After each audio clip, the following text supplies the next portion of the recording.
Hi అండి, 10 నిమిషాలలో మనం పప్పుండల్ని ప్రిపేర్ చేసుకుందామా.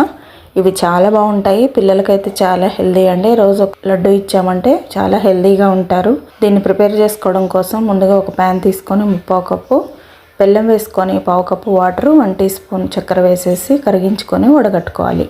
ఇప్పుడు వడగట్టుకున్న బెల్లంని బాగా మరిగించుకొని పాకం వచ్చే వరకు ఉడికించుకోవాలి. పాకం అనేది రాయిలాగా రావాలండి.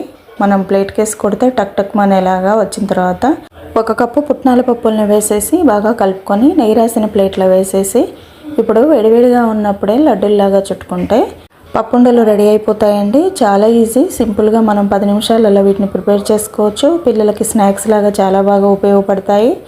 ఇవి చాలా హెల్దీ కూడా అండి. పిల్లలకి లంచ్లో పెట్టడానికి కానీ లేకపోతే స్కూల్ నుంచి ఇంటికి రాగానే మనం రోజు ఒక లడ్డు ఇచ్చామంటే చాలా హెల్దీ అండి. పిల్లలకి చాలా మంచిది. నచ్చితే లైక్ చేసి సబ్స్క్రైబ్ చేయండి. Thank you.